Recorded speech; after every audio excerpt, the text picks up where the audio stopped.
नहमदुहु व नुसल्ली अला रसूलिहिल करीम अम्मा बाद। मोहतरम नाज़रीन, आज आप हज़रात के सामने एक अहम मसले की वजाहत के लिए हाज़िर हुए हैं और वो मसला है फ़जर की सुन्नतों के से ताल्लुक़, यानी फ़जर की सुन्नतों के मुताल्लिक़ मसला है। बहुत से साथी और बहुत से लोग जो है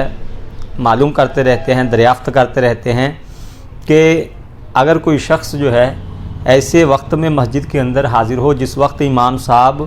जो है फ़जर की जमात के अंदर मशगूल हों और लोग फ़जर की जमात के साथ नमाज़ पढ़ रहे हों, तो इस नए आने वाले को जो है पहले सुन्नतें अदा करनी चाहिए या जो है इसको इमाम साहब के साथ जो है नमाज के अंदर मशगूल हो जाना चाहिए और जमात की नमाज में शरीक हो जाना चाहिए। और अगर ये जमात की नमाज में शरीक हो गया, फिर इसकी जो छूटी हुई सुन्नतें हैं उनको जो है किस वक्त अदा किया जाए, फ़र्ज़ों के फ़ौरन बाद या जो है इशराक के वक्त यानी सूरज के तुलू होने के बाद। चूँकि जो है जिस वक्त फ़र्ज़ नमाज खड़ी हो जाए उस वक्त सुन्नतों का पढ़ना मशरू नहीं है, नवाफिल और सुन्नतों का पढ़ना मना लिखा गया है, लेकिन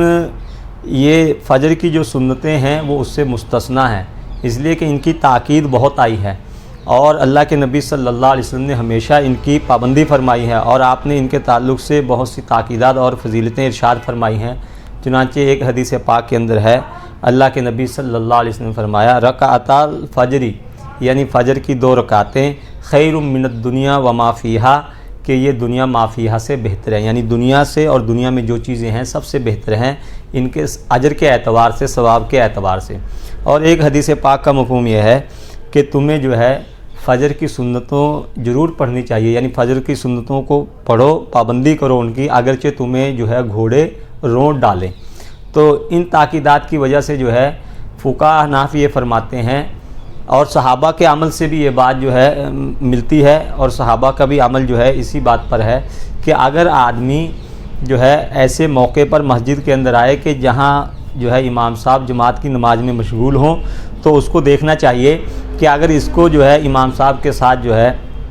एक रकात कम से कम जो है मिल सकती है, यानी जमात का कुछ हिस्सा इसको मिल सकता है, और उस जगह जहाँ ये जमात की नमाज चल रही है उससे हटकर जो है मस्जिद के अंदर दूसरी जगह है, सहन है, बरामदा है या कोई ऐसी जगह है किसी सतून की आड़ या कोई दीवार की आड़ है, तो इसको जो है दीवार या सतून की आड़ में सहन या बरामदे के अंदर यानी जमात की सफ़ों से हटकर जो है इसको ये सुन्नतें अदा कर लेनी चाहिए और फिर उसके बाद जो है इसको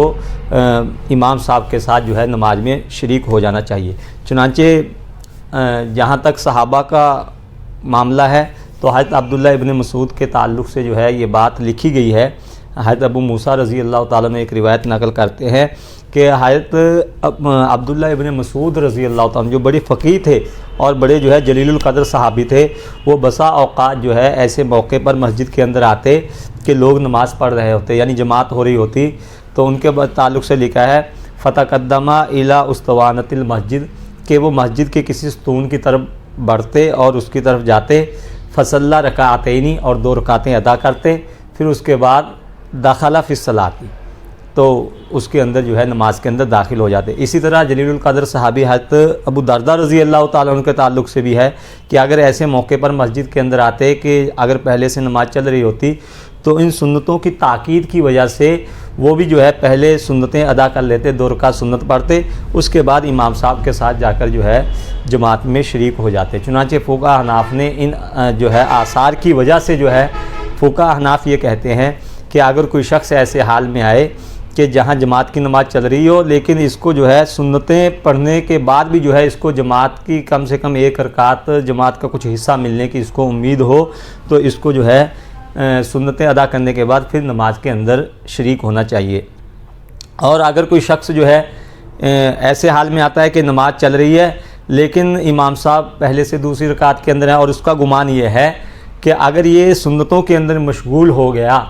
और ये सुन्नतें पढ़ने में लग गया तो इमाम साहब अपनी पूरी नमाज ख़त्म कर देंगे और इसकी जमात बिल्कुलिया फौत हो जाएगी। तो ऐसे शख्स के लिए फ़ुक़हा हनाफ़ ये फरमाते हैं कि ऐसे शख्स को जो है सुन्नतों को पढ़े बगैर, सुन्नतों को छोड़कर जो है इमाम साहब के साथ जमात की नमाज में शरीक हो जाना चाहिए। अब जो इसकी सुन्नतें रह गई हैं पहले वाली, तो उनके ताल्लुक़ से क्या हुक्म है? तो फ़ुक़हा हनाफ़ी ये फरमाते हैं कि ऐसा आदमी जो है وہ فرض کے فوراً بعد جو ہے سنتیں ادا نہ کرے بلکہ اشراق کے وقت جو ہے سنتوں کو ادا کرے، اس لیے کہ ایک حدیث پاک کے اندر آتا ہے اللہ کے نبی صلی اللہ علیہ وسلم نے فرمایا لا صلاۃ بعد الصبح حتیٰ تطلع الشمس، کہ صبح کے فرضوں کے بعد، صبح کی نماز کے بعد جو ہے کوئی سنت اور نفل نماز نہ پڑھی جائے یہاں تک کہ سورج طلوع ہو جائے، یعنی اشراق کا وقت ہو جائے، سورج جو ہے باہر نکل آئے، اس وقت جو ہے پھر کسی نفل کو پڑھا جائے۔ چنانچہ اس حدیث پاک کی وجہ سے جو ہے کہ دو وقتوں کی کراہت آئی ہے، اسی طرح عصر کے وقت کی کراہت ہے کہ آپ نے فرمایا لا صلاۃ بعد العصر حتیٰ تغیب الشمس،